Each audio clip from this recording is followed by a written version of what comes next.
25 years, which is why we're almost concluding with the unveiling of Nairobi Vision 2050 steering committee. In the next 25 years, we'll have 10.5 million people in the city of Nairobi. Of course, there is a huge strain on the infrastructure as we speak. There's need for us to avoid what we call urban decay or urban sprawl, which is why our development control proposals at the assembly are to increase the heights, But it's not increasing the heights without thinking about the amenities and the utilities. And I will break down to you what we're doing with water and sewer. And many will tell you they're getting more water, but I'll explain why and how and what is happening with that respect. Chair, you have urban decay in areas where somebody has to travel from Kamulu to go drop their child to school in Makini and go to work in Westlands, or go to hospital at Mama Lucy on Kangundo Road. Yet, each of these estates should be able to have all of these amenities. That is what had been before. You'd have a health center, you'd have a market, you have a hospital, you have a school, and possibly many people would work around that area. Now, avoiding urban sprawl is not creating a concrete jungle. Any globally acclaimed urban planner will tell you that is where the world is moving to. You'll be shocked. And this one you can Google and search or research in any way. In the east coast of the US, the greenest part of the US is Manhattan. That is considered the greenest part based on carbon emissions. And it is that way because they have done what we call densification. With that densification, more people are walking, they're using less fuel, the emissions are much lower, people can cycle to work, they can walk to work, and that is how you create a city that is, geared towards the future. We're dealing with climate action. Remember, Chair, this is not just a Nairobi problem, it's an African context problem. In the 1950s, 22% of the world's population was in Europe, only 7% in Africa. Where we're going to, in that 2050, 1 out of 4 people will be living on the continent of Africa. And of those 1 out of 4, 25%, 65% will be in our urban areas. So what we're doing is something that should be replicated in our urban areas on the continent and in Kenya, in our counties. It needs to be replicated. Otherwise, you'll have sprawling informal settlements, you'll have poor quality of life.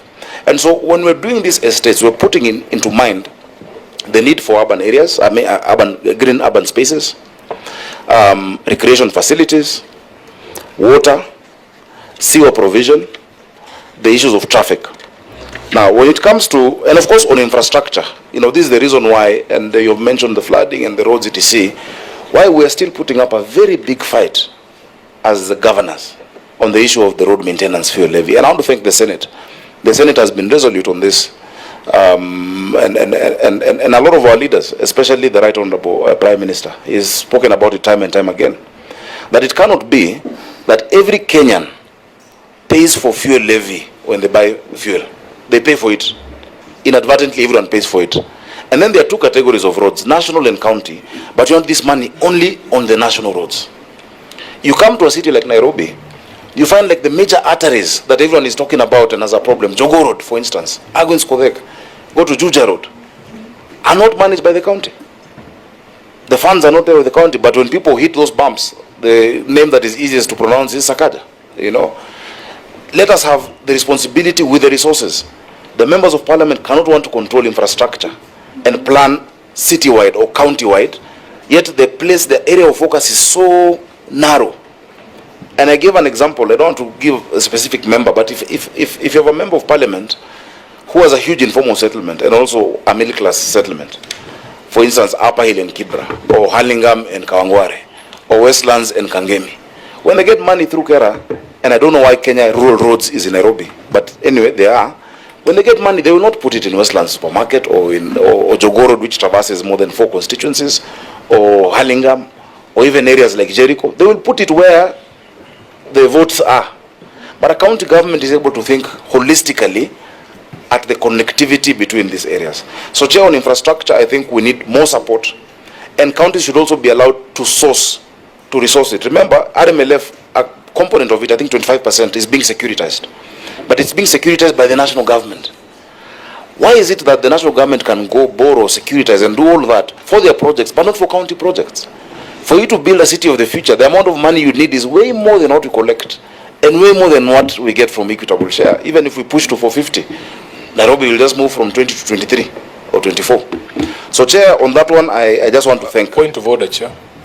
Chair, I think that if the governor restricted himself to answering specifics, we would move a bit faster. Yeah. Specifically, what is about infrastructure? I think you should go to pointed answers, Governor, because if we sit here and listen to all these stories, we might not be here. We know what our position is on RMLF. We know what the position of our party leader is. Maybe you can tell us about your party leader's position. But let us answer the specific questions that have been raised so that we move a bit faster. Chair, if you remember what you've asked me, you've been very clear about infrastructure. And yes. But just I think the point is just being able to summarize. So we have a lot of heads in the room who can be able to. So, Chair, on the public utilities, and if you ask a wide question, you'll get a wide answer.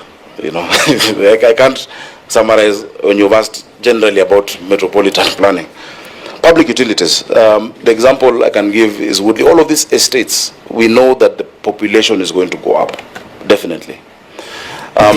Chair, you know what we're doing with respect to water. I think I've expressed it in this committee.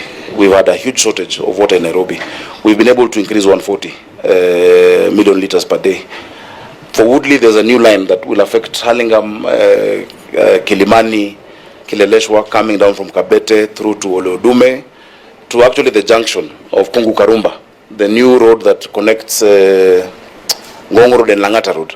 That line will serve this estate and the estates around it, including Langata, that has never been getting water. Now we have a new line coming through Karen, which has never gotten by gravity from through Bomas of Kenya.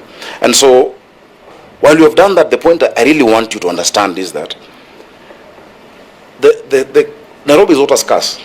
Yeah, we require 900 million liters a day, but we only had 525 million liters a day. We've added 140, but there is still a gap. There are two projects which I would urge you to help us sort out. On Northern Collector 2 and Maragua 4, that will add another 220 million liters a day to serve these estates. It can be done within the next 2.5 years. The financing request, again, is stuck at the national level. So, Chair, I think I'll leave it at that. Remember, with increased water, 75% of it then must be sewer provision. That is how you calculate it.